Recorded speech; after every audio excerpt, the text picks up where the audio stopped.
Salut, salut, bonjour, bonjour, bonsoir, la grande famille des MK Mbelou TV officiel. Voilà, nous sommes là encore une fois de plus.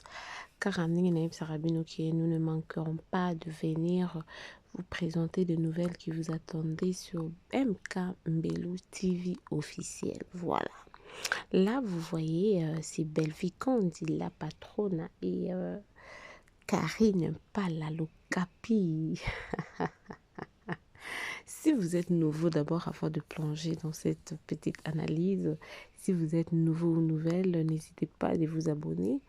Abonnez-vous massivement, aimez, commentez, partagez.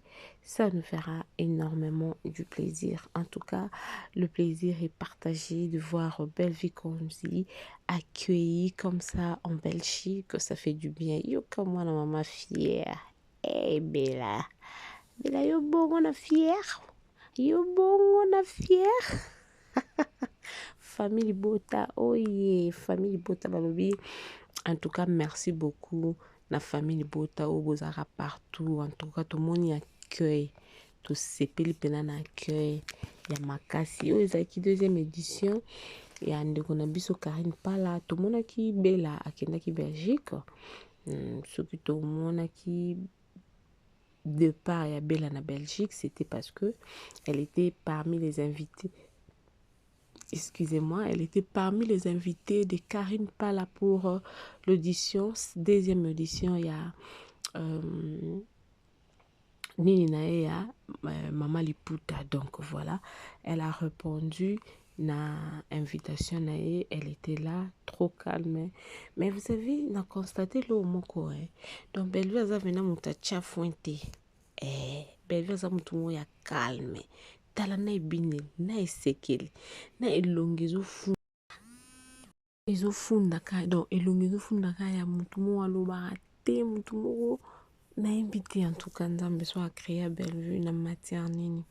En tout cas, félicitations à vous, nos artistes. Baby Lokapi, Karine Palana, Bellevue conduit la patronne.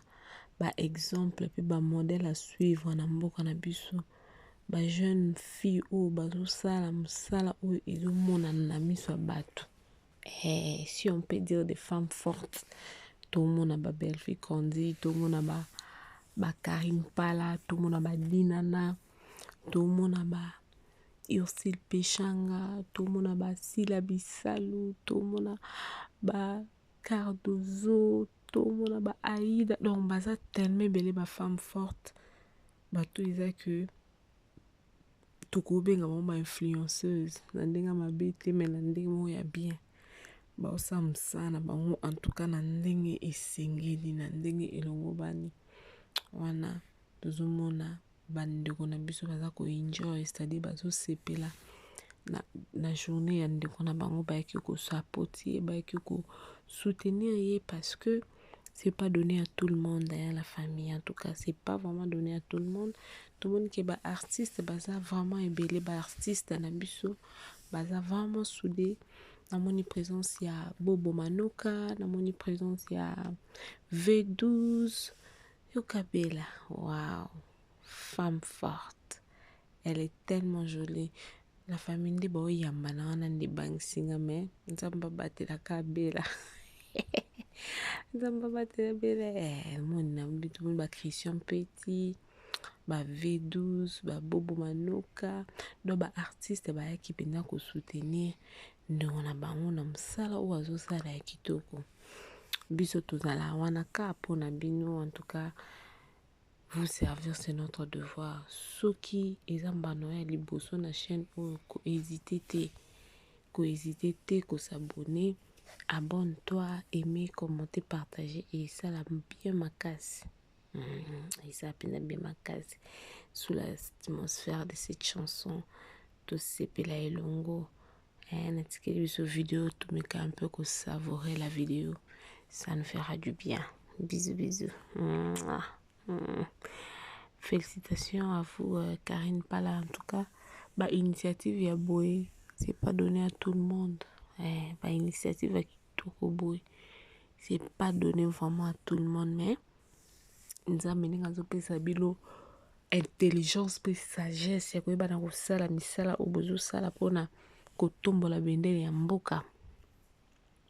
En tout cas, félicitations, vous continuez na musala kitoko vous allez kosala. Musala kitoko.